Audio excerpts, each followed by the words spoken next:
मैं इस समय भूवैज्ञानिक एसपी सतीश जी के साथ हूं और उनसे हम आज विशेष चर्चा करेंगे कि आजकल लगातार जो बारिश हो रही है उससे जो पहाड़ों में भूस्खलन हो रहा है, दरार पड़ रही है। और जहां तक मैं बात करूं टिहरी झील की, तो टिहरी झील के आसपास भी काफी इस समय भूस्खलन हो रहा है। गांव के लोग गांव में जो है वो धरने पे बैठे हुए थे और उन्होंने भी ये मांग की है कि जो भूवैज्ञानिक एसपी सती हैं उनकी मॉनिटरिंग में यहाँ का सर्वे किया जाए। तो आज हम उन्हीं से खास बात करेंगे कि क्या रीजन है जो भूस्खलन होता है और बार बार दरारें पड़ रही हैं।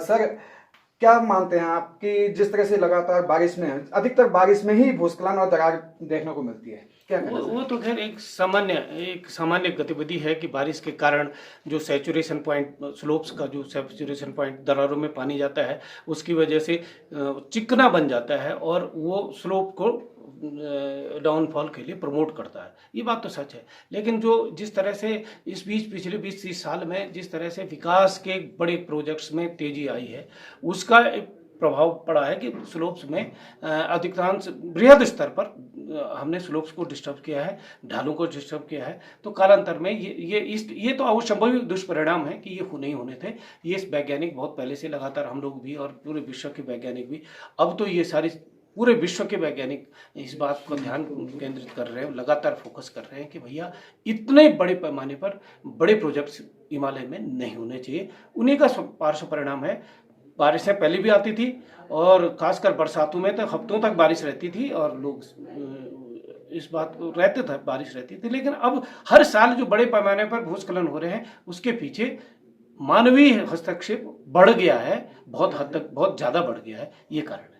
जहां तक आप इसमें मानवीय हस्तक्षेप की बात करते हैं, तो जैसे ऋषिकेश कर्णप्रयाग रेलवे लाइन है, वहां भी हम देखते हैं कि गांव के आसपास मकानों में दरार पड़ी है। तो इसको क्या लेते हैं आप? जो टनल्स बन रही हैं, ये बात सच है कि देखिए टनल्स का ऐसी तकनीकियां हैं कि बिना ब्लास्टिंग के भी टनल बनाए जाए, लेकिन उसमें खर्चा बहुत आता है, समय। तो अंदर कौन देख रहा है? अंदर ब्लास्टिंग होती है। श्रीनगर शहर रात को, श्रीनगर जैसे शहर रात को जब हम वहां रहे तो पूरा शहर थर्रा रहा था। अंदर ब्लास्टिंग हो रही है, ब्लास्टिंग के कारण दरारें पड़ती हैं। वो दरारें ऊपर स्लोप्स तक आती हैं, बड़े पैमाने पर नुकसान होता है स्लोप्स को, स्लोप में बसी हुई बस्तियों को, जल स्रोतों को।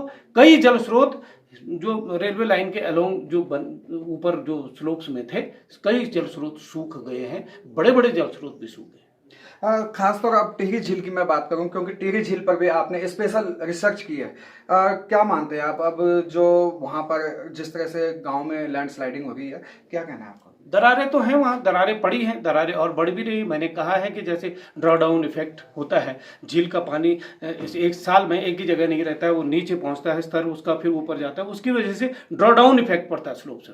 ड्रॉ डाउन इफेक्ट इतना ज्यादा पड़ रहा है जितना प्रोजेक्ट नहीं किया गया था, जितना सोचा नहीं गया था। उसकी वजह से बड़े पैमाने पर गाँव पे खतरे हैं और ये दरारें बढ़ रही हैं। अच्छा, ये आखिरी सवाल कि इनसे बचने के लिए क्या उपाय हो सकते हैं? अब बचने के लिए तो ये बड़ी बात है, क्योंकि भाई झील तो वहीं है ही है, ड्रॉ डाउन इफेक्ट भी होना ही होना है। अब ऐसी दशा में उन गांवों को चिन्हीकरण किया जाए कि जिनमें थोड़ा बहुत बचने की गुंजाइश है, उनको तो खैर वहाँ उनको प्रोविजन बना के, उन प्रोविजन्स करके, जियो इंजीनियरिंग मेजर्स करके उनको रोका जा सकता है। लेकिन जहाँ बड़ी दरारें हैं, बड़ा स्लोप फेलियर की आशंका है, उनको माइग्रेट करना चाहिए, उनको तो वहाँ से हटाना चाहिए।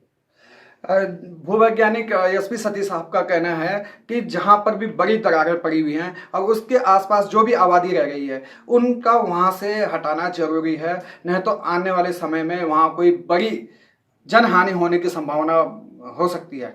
अरविंद नौटियाल, ईटीवी भारत, टिहरी गढ़वाल।